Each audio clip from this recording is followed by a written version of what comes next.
Hi guys, నేను మీ Sandhya. Welcome back to my channel. ఈరోజు రెసిపీ వచ్చేసి పప్పు అండి. ఈ పప్పుని ఒకే 10 నిమిషాల్లో చేసుకోవచ్చు. ఎంతో టేస్టీగా ఉంటుంది. నేను చెప్పే టిప్స్ గన ఫాలో అయితే ఎప్పుడూ చేసుకునేలా కాకుండా కొంచెం డిఫరెంట్గా చేసుకోండి. ఈ పప్పుని ఎవరు టేస్ట్ చేసినరు, అంత బాగుంటుంది. దీన్ని ఎలా ప్రిపేర్ చేసుకోవాలో చూసేద్దాం రండి. ఫస్ట్ అయితే నేను ఆనియన్ తీసుకొని ఇడిపించుకుంటున్నా. దాన్ని చిన్న చిన్న ముక్కలుగా కట్ చేసి పెట్టుకోవాలి. తెల్లగడ్డ కూడా ఇడిపించి పెట్టుకున్నా. తర్వాత టమాటా కట్ చేసుకోవాలి.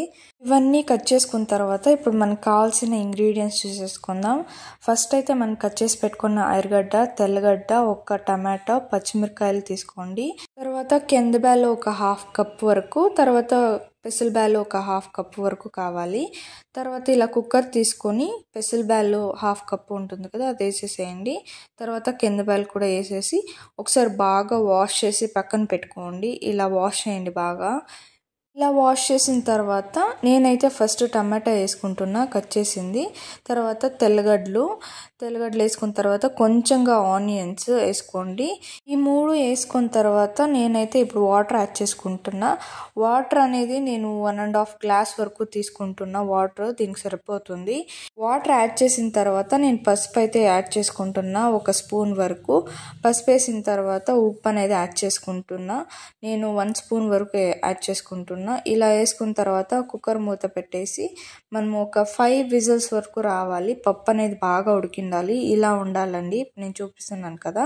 ఇప్పుడైతే మనం బాగా స్మాష్ చేసుకోవాలి పప్పును అనేది.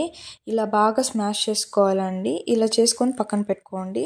ఇప్పుడైతే మనం తిరుగుబాతుకి రెడీ చేసుకునేద్దాం. ఒక ప్యాన్ తీసుకుని అందులోకి ఆయిల్ అనేది యాడ్ చేసుకోండి. ఒక 3 టేబుల్ స్పూన్ అలా యాడ్ చేసుకున్న తర్వాత సాసులు అనేది వేసుకోవాలి. అది చిట్పట్లాడిన తర్వాత ఆనియన్స్ అనేది వేసుకోవాలి. తర్వాత కరివేపాకు, తర్వాత పచ్చిమిర్చి అనేది వేసుకోవాలి. అందులోకి వేయద్దండి, టేస్ట్ చాలా బాగోదు. ఇలా చేసుకోవడం వల్ల మనకి టేస్ట్ చాలా బాగుంటుంది. ఇలా చేసుకొని ఒక 3 మినిట్స్ అలా ఫ్రై చేసుకోండి.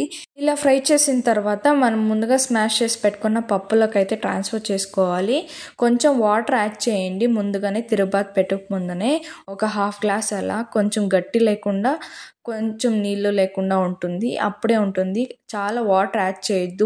వాటర్గా ఉంటే కూడా టేస్ట్ బాగోదు. ఇలా ఉంటేనే టేస్ట్ బాగుంటుంది, కొంచెం గట్టిగా.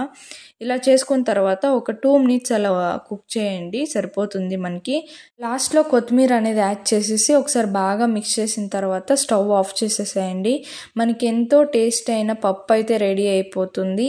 ఇలా రైస్లో కానీ, రాగి ముద్దలోకి కానీ, దోశకు కానీ, చపాతీకి కానీ అన్నిటికీ బాగుంటుందండి ఈ పప్పు అనేది. ఒకసారి ఈ స్టైల్లో ట్రై చేయండి, చాలా బాగుంటుంది. చిన్నపిల్లలు కానీ ఎవరు కానీ ఇష్టపడతారు ఈ రెసిపీ అనేది. ఇలా ఒకసారి ట్రై చేసి ఎలా వచ్చిందో కమెంట్ చేసేసేయండి. ఇంతవరకు ఈ వీడియోని చూసారంటే ఈ వీడియో మీకు చాలా నచ్చింది అనుకుంటున్నాను. ఎవరైనా వంట చేసే వాళ్ళకి రాకపోతే ఈ వీడియోని షేర్ చేయండి మీ ఫ్రెండ్స్కి కానీ, మీ ఫ్యామిలీకి కానీ.